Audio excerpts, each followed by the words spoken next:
just here for my good looks and charisma. Oh well, there we go. That was a good start, wasn't it? So yeah, welcome back, everybody. Here we are again for a good old interview. So who do we have today? We have got Oliver Mathison. Indeed, we do. Yeah. Welcome. First time on it. Yeah. So a little bit of an intro into Ollie. Ollie, you compete in auto test and auto solo, which we're gonna have a bit of a chat about. You've also got a media interest, and you were doing media for East Riding, which again, chat about. Harry can't be here tonight, mainly because he's like in bits with Rona. But he's actually wrote something that he wanted to say to you tonight on the East Riding and how he found the media of that. So we'll get onto that in due course. But yeah, thank you for coming on. It's very much enjoying it. Very looking forward to having it. And Mr. Andrew, you're frozen on my screen. I'm still Are here. you alive? I can see myself on my end, so it's all right. Possibly. Don't it's going worry. well into it. Don't worry about it. Oh, you here? Yeah, I'm fine. I can't see you. We'll pretend it's working fine. Yeah. So, shall we start with... Yours is recording and that's all good. Yeah, exactly. Shall we start with the good old... Mate.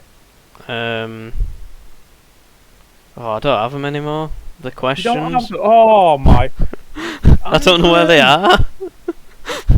You're supposed to be like...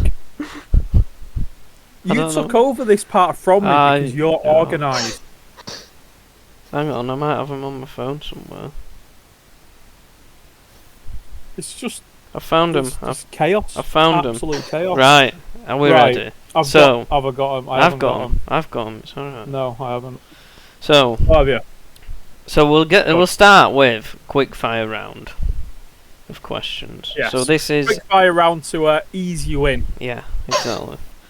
Spot on. Right. Let's go again.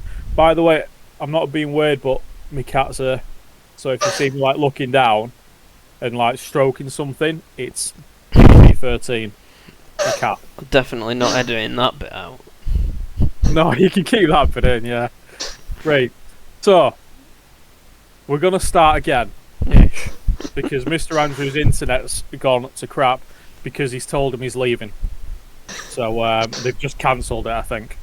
I'm still here. So, Ollie, we're going to start with quick fire round as a way of easing you in to things, get you comfortable. So, Okay. What was your first car?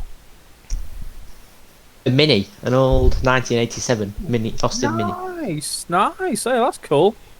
Very nice. That's What's probably your When I was 10, I think. that's probably one of the better ones that we've had.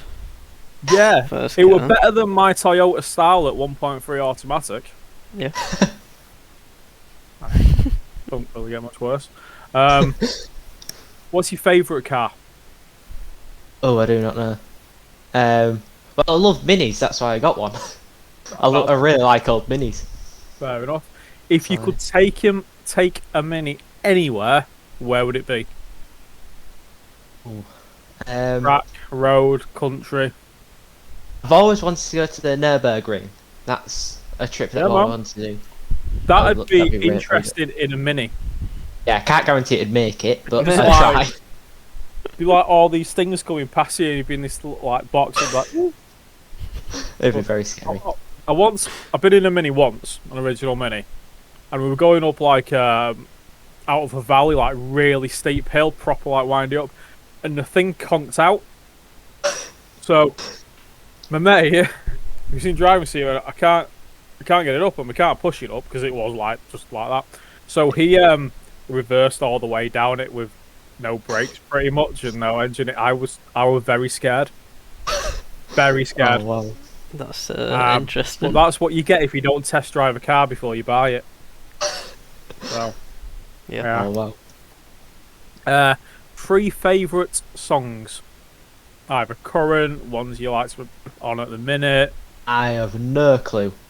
Hardly ever listen to music. I just listen to like podcasts and stuff. I get a podcast, I listen to music, man. Never do. Disgraceful behaviour. Fair enough. Well, what's your three favourite podcasts then? Like the BRC Backstories one, and the Roadhunters one specifically. Brownie points there. Yeah, man. And then that's about it. I've been slowly making my way through them. Can't remember what else. I can't think of the top of my head. Collecting Cars, who Chris Harris does. They're quite yeah, I keep meaning to listen to that one. Yeah, I've got some good stories in there. I'm going to basically just put that into my podcast so I remember for later. When I go. Right, favourite film? Are you into films? Oh, what was it called? It was not that long ago.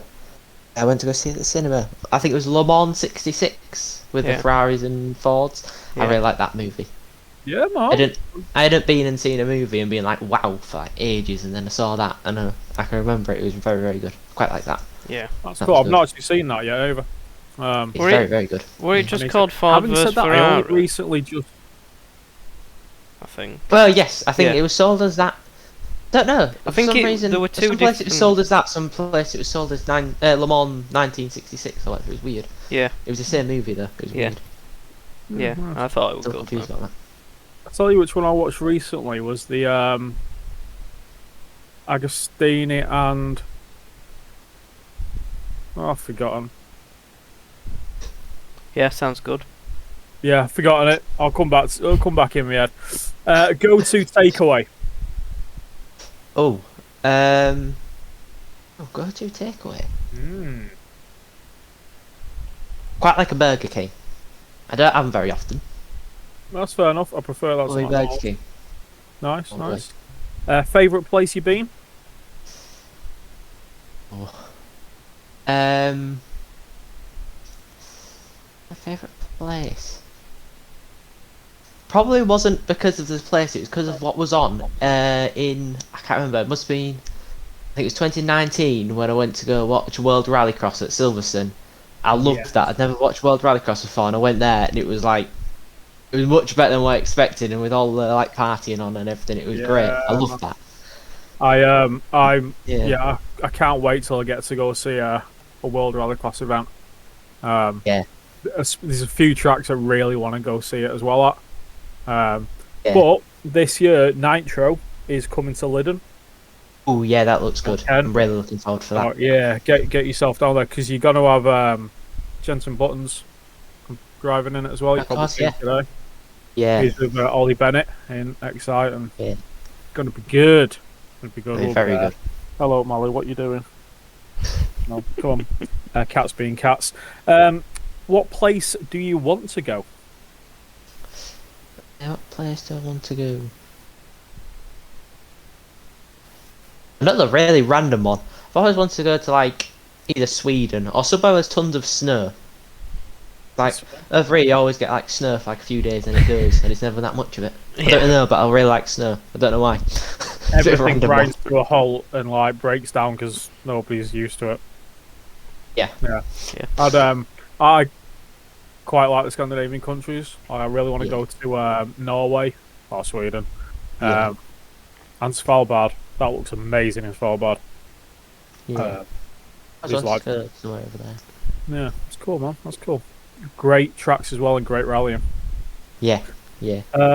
So the penultimate question: another hobby other than racing? Oh, I quite like my CrossFit and my fitness, that kind of thing, which kind of ties into racing. Yeah, absolutely. Yeah, because it's got a lot of carryover. Being mentally sharp and physically sharp, you keep us, especially in you're getting on, and obviously you're interested in rallying as well. 100%. And finally, one fact that we wouldn't guess about you. Oh, this is a hard one. Everybody always come back to it later if you need to. I've got one. It leads back to, I think it was the first question, when I got my first car. Yeah. Because you asked when I got what my first car was, and I got it.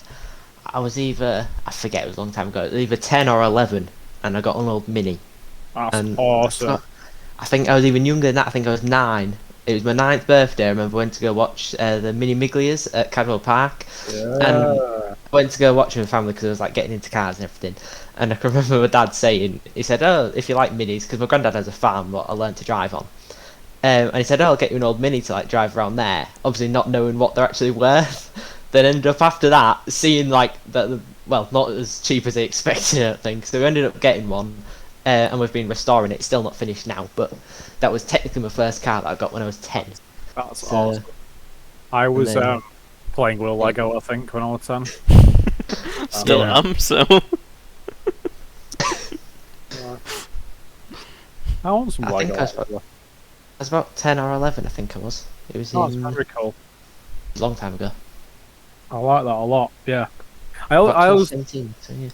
Yeah, I always like that question because you always get some really interesting answers. Like really stuff you just like, oh wow, that's awesome, that's epic. So getting into things, I tell you what I wanted to read first. Actually, this is from Harry. So obviously, like I say, 2 of the things that we wanted to talk about was sort of your knowledge of auto tests and auto solos and kind of that thing, and also the media. And obviously, you did a lot of the media work on East Riding stages, which was, it was a fantastic event. I thought it went really well, and obviously Harry competed in there. So he sent me this over from his deathbed, the lad. He said, "Well, I just want to say thank you to Ollie. His role on the East Riding stages have played a massive part in my career this year. The interview on Saturday was a wicked experience. I'm very fortunate for that, and that has really put my name out there, for everyone to see, but also put me in a good stead for the next time I have an interview. Also, I'm very fortunate for him catching my accident on Sunday. That has thrown my name out there massively, and has also really got people talking. But I really appreciate him asking if I was okay. That went a long way when he still had a duty to do." So yeah, that was from Harry. If nobody's seen that, by the way, Harry basically binned it into the hay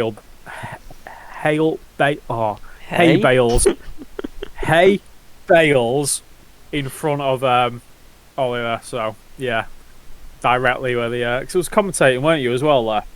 Yeah, I was in the commentating box that was right next to the chicane. I saw Harry coming, so I quickly got my phone out to get a video of him. And next minute, he's flying past sideways in a bale. Oh, it was absolute legend. Scary. Yeah, I tell you actually, what was, because was Paul Woodford on comms one in there? What was that kind of like? Sort of, 'cause obviously he's quite an experienced commentator. He's very good at commentating. Yeah. What was that kind of like, sitting and listening to him? Because obviously the media interest of you as well. How did you find that? Yeah, I really enjoyed it because I'm in with like Beverley Motor Club quite a lot. So they told me I was going in there because we all were on a WhatsApp group that told everyone like all the news, what was going on, and I was meant to tell Paul to be able to like commentate about it. No. And I walked in and he plugged in a microphone and gave me it, and I didn't realise I was commentating as well. So that gave me a bit of a shock. But yeah, it was great. Yeah, it was just, it's the knowledge that he has. When a car comes past, he can just tell you a story for ages about it until the next one comes past, and just repeats it 100 odd times for every car that comes past. He's great at what he does. Well, I was listening. Yeah, I was listening to him on the obviously MSN circuit stages last round, and he was doing the obviously the live one there, and yeah, you get the feeling that if you got locked in a room for him, you would just basically talk forever about rally cars, like it's stuff he were coming out with. Yeah, it was very cool, very cool. And I suppose linking on with Beverley Motor Club, Beverley and District Motor Club, is that the full name? I think so. Yeah. Yeah. So obviously you was involved in that. Like, what was the kind of feeling you had? Because you also have Driving the World, which is your Instagram, which is a really good Instagram as well. It's really well worth a follow. We'll have it. We'll put it in the comments below, and we're sharing this. So how did you kind of find that build up in terms of doing media specifically for the club for that stage rally? Bearing in mind there was, it's one of, what was it, the third Yorkshire closed Road Stage Rally, was it, or something like that? It's like, I think it was the first one. Was it the first in our Yorkshire? Yeah, but it was really strange because when I first got into motorsport, I got in with that club and they taught me how to like navigate on road rallies and everything. So like everyone from the club who was like even like the people like really high up, I was quite good friends with. So then when they started to organise this big rally, it seemed really strange because it was like people that my friends shouldn't be organising stuff like that, and then I got given like quite good jobs in it. It was quite fun, really, and it made a bit of a change having like if like my Instagram. Now I've everything set up. A lot of my posts are like very similar. So if something was to, like go wrong with like the Facebook or whatever, or if it was like links or whatever to like my website or whatever, I could quite easily like fix it. But with Everly, we had like a few people on the different accounts and stuff like that trying to run it, and it was really tricky. But I'm guessing it's probably how a lot of like professional pages are set up. It made a bit of a change really, and it especially like opened my eyes to how I should probably start running like Driving the World and stuff like that. So it's quite interesting. Yeah, I think it was a hell of an opportunity as well, at your age as well, something very young, to kind of be able to be involved in something. I mean, the build up to that, like there was a lot of hype for that rally. Everywhere you were looking, there were just people talking about it. So yeah, I think it did well. I mean, how did it sort of pan out for you like there? What was your kind of day like? Yeah, it was quite good. I was a bit nervous because a lot of I had done before, like the interviews and stuff. And I went out on. My dad was the stage liaison for the Dunnington stage, so we're helping set up all week for stuff like that and make sure all the residents are okay. Then on the Saturday, when they were going through for the recce, I was stood at the end of the recce with my little media sign that's in the background, I think, somewhere. I was stood out with that on its like little stick getting interviews, and I was so nervous. It was like, I forgot who I interviewed first.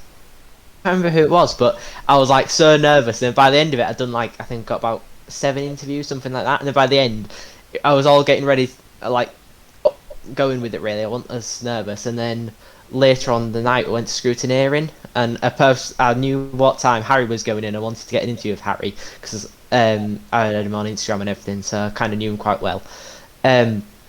So we tried to get an interview with him, and by then my confidence kind of built up, and I kind of knew what I'd needed to get a good interview. Yep. And then by the time I got going with that, I kind of built up my confidence. Then got some other interviews there. That was really, really good. And then I was also getting some photos for them as well. That was really good. And then on the Sunday morning, what did I do on the Sunday?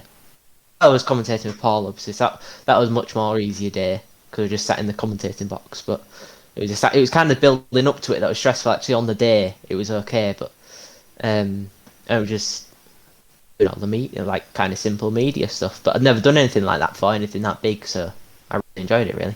Yeah, I think when, like you say, with the interviews, like even when you're kind of passionate about something, you can be very outgoing as a person or not, but it's a hell of a thing having to walk up to somebody, especially when it's a competition weekend, people are running about and trying to get that. It's something that when I did a bit sort of cover some of the BCI rallycross events, like at first I really, really struggled.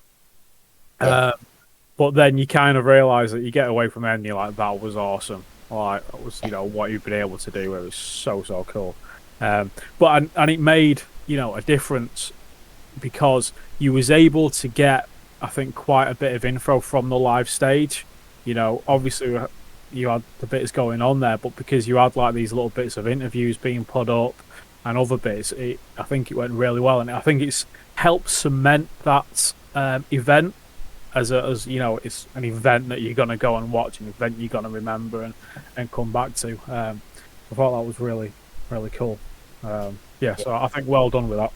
It was quite strange because it was the big drivers that I was quite nervous in interviewing because obviously they're really well known and obviously they were kind of the spotlight of the event, like winning it and stuff like that. But yeah, I actually found the fastest drivers, they're most like used to being interviewed, so they were the best to interview because you'd like ask them questions and I'd be asking us questions and stuff like that, and a lot of them had like big roles in other rallies, so they'd be sharing their rallies and stuff like that. It was quite interesting to talk to, really. Yeah, that's a good point. I suppose that's like what Harry was saying before there, that to have somebody come up and talk to him, it kind of gave him a confidence. And he has had direct impact as well on him as that that exposure. He has had direct impact in his being able to work on the more rallies for this year, so it's been quite cool. So we'll definitely, like I say, keep an eye out on your Instagram, on your socials, because they are very good. I suppose getting into the other part, which I'm quite interested in, because I don't really know much about it, is you compete in auto solo auto test. Yes. Yeah. Now there's a difference, but what is the difference? So auto testing, there's probably like really technical differences that I don't know. We don't do technical. Yeah.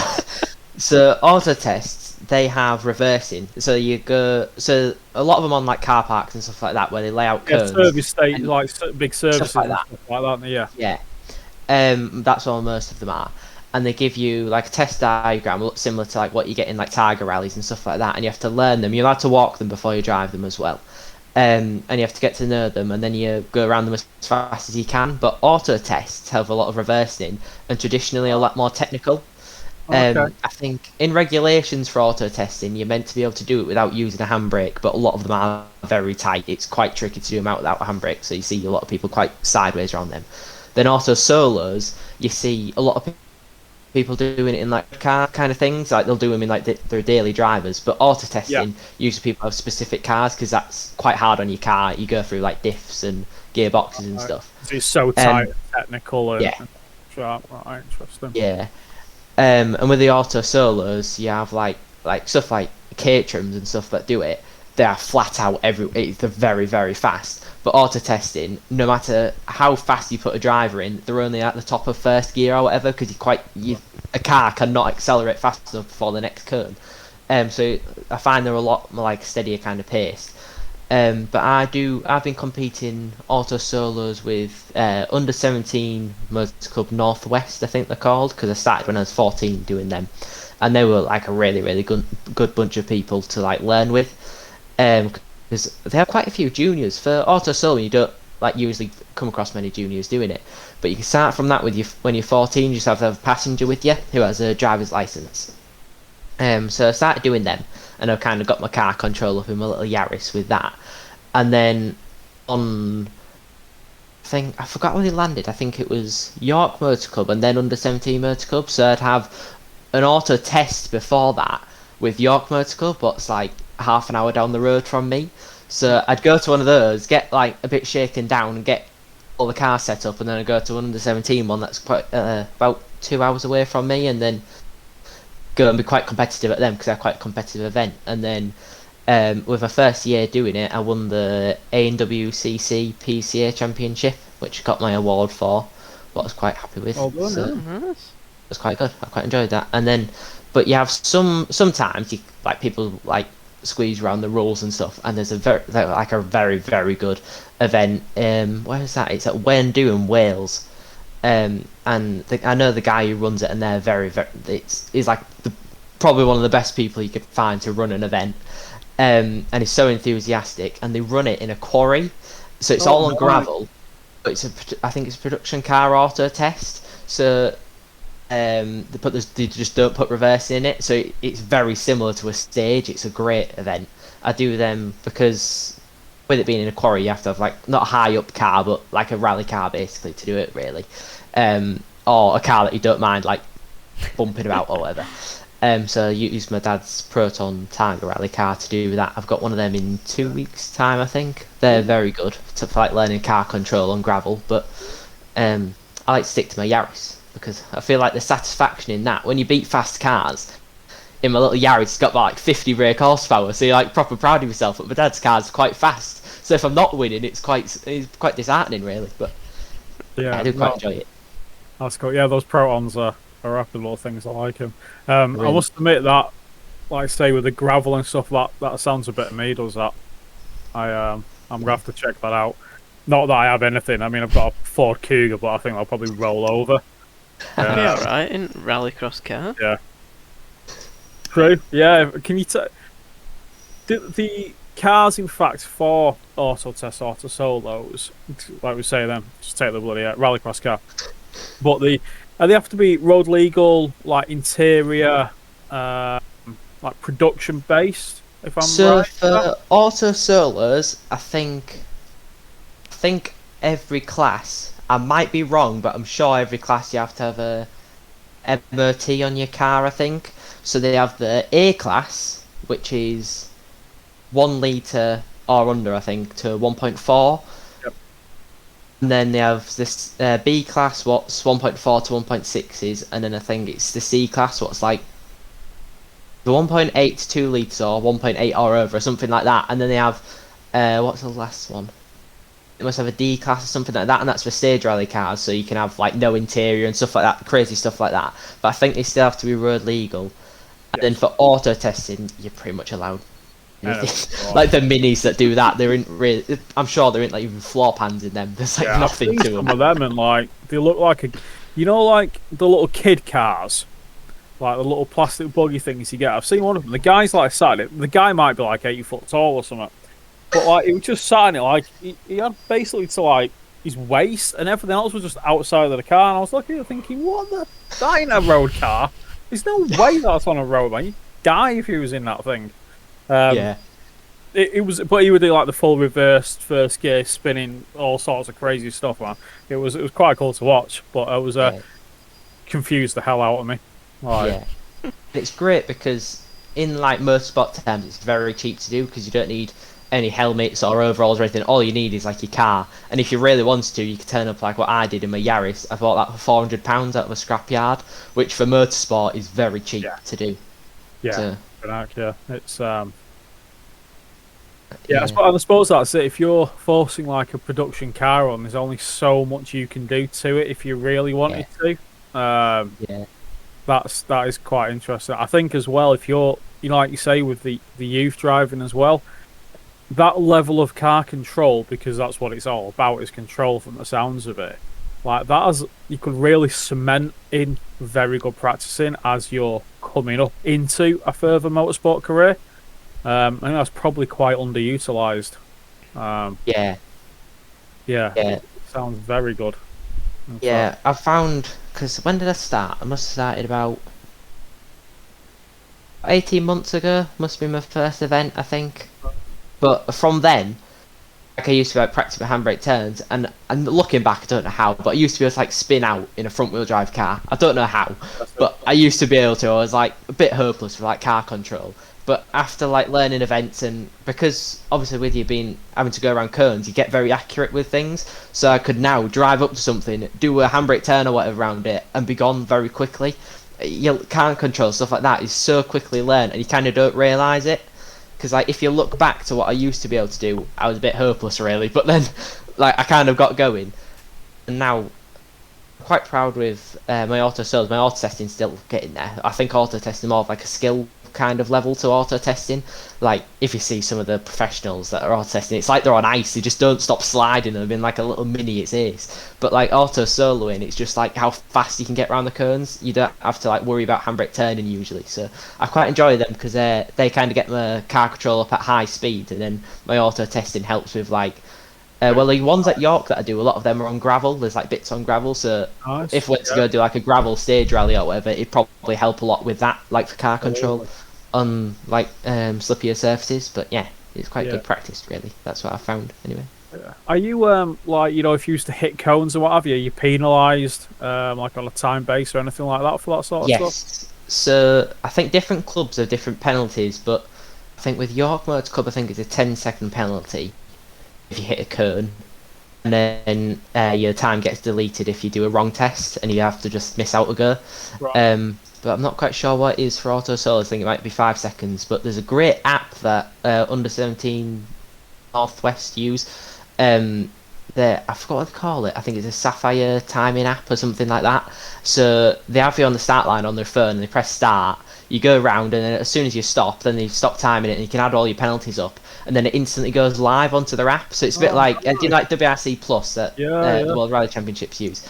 As soon as you've done a run, you can look on your phone and it's got all your times and everyone else's times, and all the results are already done, so it saves a bit of a job after the event, and you already know before you've left, so you can talk to each other about the results. It's great. It's really, really easy to use though. Yeah, no, that's quite cool. That.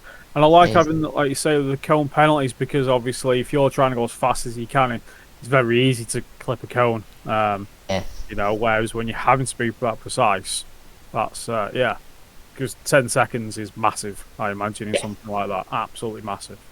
Yeah, I think it was must have been my last auto solo of last season, and I won that overall by 0.1 seconds. So it was really close all day. It was very good. Look at that, yeah, that is close. So what is it? So obviously, like, you got somebody coming up, got the production card, they're kind of going in there. You know, literally, I do think, like you say, there's probably not a cheaper form of entry into learning, pushing your car and your skills.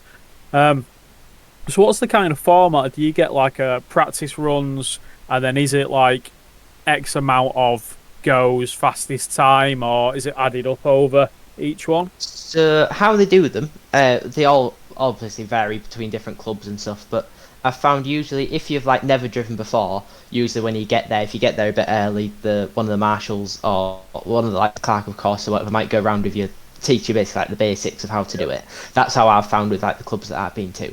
And then once you get going, if you're like a usual competitor, you get there, you don't have any practice runs, you just walk the test, and then I think usually with my auto tests and auto solos that I've done, most events have been about 9 runs that I've had. And from the go, you don't have any practice runs, but you go out in heats. So you go out on like 3 heats of 3 runs, and usually with auto soloing, I don't know how they run it with auto testing. Those times confuse me. I forget how their system works. But with auto soloing, they drop your slowest time. So your first run, you might take it a bit steady on purpose, and then to get to know the track, and then you can push after that or whatever. Some people like go at it strategically, but I don't really. I'm still getting my head around it. But yeah, that's how they kind of run it, I've found. Yeah, it's quite majority of them. Kind of like learning a skill of that kind of like almost navigation as well. The memorizing the outlay, the plans so quickly, which again is another skill that can probably cross over quite well into, you know, motorsport and navving. Yeah, what I've found with because when I was 12, when I was 12, I started navigating on like road rallies and stuff, and I think it must have been. Yeah, it'll been 12 when I started Tiger rallying as well with my navigation. Tiger rally navigation is very similar. Well, it's the same diagrams as auto testing. So when I was navigating for my dad doing that, I'd like be able to write on all the sheets and everything of all kind of pace notes to give him, cool. Which was we kind of made our own system. And then when I started auto testing, he passengered for me, so we kind of just flipped the system the other way around. So he'd do this quite a similar thing whilst I was driving. So I was quite used to it at that point. But it does help, especially I think single venue events. A lot of them are like very similar to Tiger rallies, I think, with the kind of test diagram. So it would pass on eventually to stage rallying and stuff like that. Yeah, because you don't sort of get the pace notes, do you? You get the maps and what have you. So that's really cool. I think that's really interesting actually, because I've often wondered, and there's a place in Wakefield that used to host them. And I used to drive past. I'd been at the weightlifting club. Drop my mate off, and I'm just thinking these cars like whapping about in this what's it, Rams Rugby Club. I don't think it's there anymore because they sold a load of land and what have you. But I used to think it looks really, really interesting. I think it's something that is a very viable entryway into learning control on cars, which is very cool. I think they're great, really. Yeah. Because auto solos are kind of on the way up because they kind of have a unique thing where you can be competitive. I think you can even compete in like the BTRDA Championship competitively and being your daily driver kind of thing, and don't need any safety equipment that I know of, I don't think. Yeah. But then, so I think that's kind of on its way up because everyone's liking that kind of thing. But auto testing is getting less popular now. Okay. Like you don't see many big entries with that anymore, and it's kind of struggling for venues. And they are a bit more of a higher seal kind of thing, and a bit rougher on a car. But I think quite a lot of people seem to like the auto soloing because it's so easy on your car, and you don't need anything to do them, so they're quite good to get into motorsport. go out, get it done, and then pop to Sainsbury's on the way home or something. Yeah. Yeah, nice and easy. I like it. So I suppose moving on from that, a bit more kind of about you, for 10-15 minutes till we wrap things up. So I'm guessing you have a very motorsport family from the sounds of it, and you've kind of been influenced an awful lot from that. And not massive. Well, my dad used to race motorbikes a long time ago. Oh, nice. Before I was born, he used to race a lot of enduro and stuff like that. And then when I was getting old enough to like where I'd start riding motorbikes, he had a really big accident and broke his tibia and fibula, I think it was, in his leg. And then he tried to get going after that, but he couldn't really do it very well. You have to be like 100% committed, and he couldn't really be like that. Yeah, so with an injury like that. So he started to get into trials bike riding, so it was like hopping on rocks and stuff like that kind of thing. A lot of rally drivers seem to be able to do it because it helps with like balance and stuff. Yeah. Obviously, I didn't really look at it like that back then, but I used to do that quite a lot. And then I don't really know how, but it was in like 2015ish, somewhere around there. I started getting into cars. I don't know why or how, but I got into them quite a bit. And then this is when I went to go watch the Minis at Cadwell Park for my birthday. And then we bought the Mini, but we're kind of like slowly making progress. And I'd prefer to work on a Mini on a weekend instead of going to ride bikes. So we ended up selling the bikes and putting them into the Minis, or Mini. Ended up buying a few to put into one, but so we kind of put all money into that to try and get done as quickly as I can. It didn't really go any faster; it just got more expensive. But so we finally kind of committed with that, and then the older I've got into like different cars and stuff. And then how old was I? I was 12 when I bought my Yaris out of a scrapyard, and I bought that just to learn how to drive in, and then somehow it passed the MOT. I don't know how. All it needed was like a number plate light or something. I don't know how it passed the MOT. So I got my dad road rallying in that was really good. So I learned all my navigation then, and then he kind of struggling with the Yaris because we were competing against like crazy like modified Proton Satrias and stuff like that were very fast, and our little Yaris it couldn't keep up with anything like that. We had a few decent results on some little like 12 car rallies and stuff like that, but never. I think we did one proper road rally in it, and then my dad thought we'll get like a better like faster car to it. I mean, he didn't really realise how cheaply you could like, afford to get like one of those Protons or whatever to do them in. So we found one for like quite cheap. We got that, and then I kind of inherited the Yaris for auto testing. So that's kind of my car now. And then he's got his crazy Proton thing for when he does all his Tiger rally and everything. But don't really know where the cars came from. I don't really know how I got into them or why I got into them, but I'm quite happy I did. I do much prefer the car, like competing in cars to. I can remember being in motorbikes. I wasn't in motorbikes. Well, I was in them quite long. I was quite young, so I can't quite really remember. But I think I used to enjoy them, but not as much as the cars, really. Yeah, I was brought up around motorbikes. My dad was a big biker, sports bikes, and obviously was at any sort of racing events and all that. So when I got to 16, I got my CBT, ride a bike off-roader, did my licence at 17. I had no interest in buying a car. Like, I didn't see a point. I was like, I could just ride motorbikes. They're faster. That'll do. Got a rucksack, don't need anything else. Had a few crashes, did a few stupid things. Then he discovered Japan. Yeah, then I discovered Japan and drifting as well, and then that all went a bit. And then my dad had a massive accident as well. And then now I can't even go on bikes anymore because my legs are too screwed. Like, that's what happens when you get old. So yeah, hence I've gone back into cars, I guess. Yeah. But yeah, no, quite interested in that. Interesting, like you say, you had that kind of crossover into cars and don't really kind of know when or why, but then obviously you're able to do things with your dad and what have you, so that must have been really cool. Yeah, because there's one, quite a big one that we know quite well. It's Roy Jarvis and Adam Milner, who did the RAC, was last time I saw them out.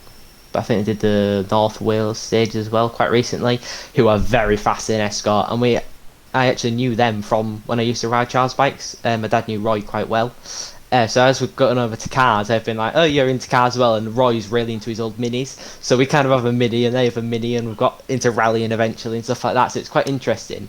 And then it's come round with school. I have to go somewhere for work experience, and because when I'm older, I want to get into like motorsport engineering, and obviously for work experience, it's quite awkward to find somewhere to do that kind of thing. And the nearest place is Roy, so I'm hopefully going to his for work experience. What will be really good. Yeah, that'll be great. Yeah, I remember I went to watch some trials when they were doing like the stadium tours, and Dougie Lampkin, and like that boy, like just watching the control, the balance, and I was just like blown away by him. I mean, I just fall over just walking. So back when my mum got a Clio in 2008 or something, they did a trials bike sort of show at the Renault garage in Ponty. Oh, cool. And I remember watching that. Different from Renault? Well, yeah, it was like, why are we watching bikes when they're releasing a car? But whatever, it were interesting. Yeah, no, fair enough. Like, I'd imagine if it was like a little stunt car kind of thing going on, got a new Clio out or something, but... Yeah. No, just some bikes. Yeah, bikes, why not? I love it. So, what's the sort of future for you then? Obviously, you were mentioning then about motorsport engineering. So, is that kind of what's been like piquing your interest in career-wise of things? So when I was younger, a bit of a method to our madness with getting my old Mini was to try and like help me learn about cars and stuff like that. So when I went into motorsport, like a lot of your top drivers, you really like, especially like Colin McRae is a massive one. He was a very good engineer with like cars and stuff like that. He could build cars like very well. So it's kind of a thing that helps you with motorsport. So we kind of bought this Mini, and I've been building it. We've done as much of it as I could myself. To kind of like help us learn like daft bits on how to like build cars and stuff. And then over the time I like really enjoyed it, so I've been looking into like motorsport engineering courses and stuff like that to do. And that's kind of the side I want to go down when I'm older. But I think obviously when I was younger I had the dream of being like a World Rally Championship driver or whatever, but obviously the budget I've been able to do something like that is like crazy. So I figured out, I think, when was it? I can't remember when it was first time I went to go see it. Dream, I think it'd been 2017, I think, I went to Rally Wales, and I went there, and I didn't realise how much of a job, like, the mechanics have, and I thought that looked great, like, travelling the world with a team and stuff like that, and I really liked that, and then, obviously with M Sport, having their factory that build all the rally cars and stuff like that, I've seen that kind of interests me quite a bit, so I'll probably end up going down that line with stuff like that. I really enjoy my engineering. I think it's quite well, out of engineering I quite like the fabrication kind of side of things. The engines, I can kind of get my head around the engines and stuff, but it's very confusing, and no one knows what they're even doing with engines now, if they're going electric or if they're sticking with internal combustion engines or whatever. So yeah, I don't know. It's a fair old. I think we'll get on with Harry then with the fabrication. I'm a wannabe fabricator. I'm just waiting for Harry to start teaching me. He's good enough, so hopefully that'll happen. I've got an E36 I need welding up. I keep on mentioning it to him, but nothing's happened yet. We'll try, probably try again. But eventually, yeah, that's it. No, the engineering's good. I think it's a big. There's a lot of areas to go into, and I think, like you say, you're coming down to this whole electric. Or some bits going hydrogen, other bits and pieces so you've got a lot of interesting development in the future as well in various aspects. Whether you're pro electric or pro ice engines, I think there is some quite interesting stuff, and it's very much that an engineer's and any way you're going down, you're going to be affected, and it's really interesting. I can see why you want to do that. And what about sort of competition side of things? How things have timed out.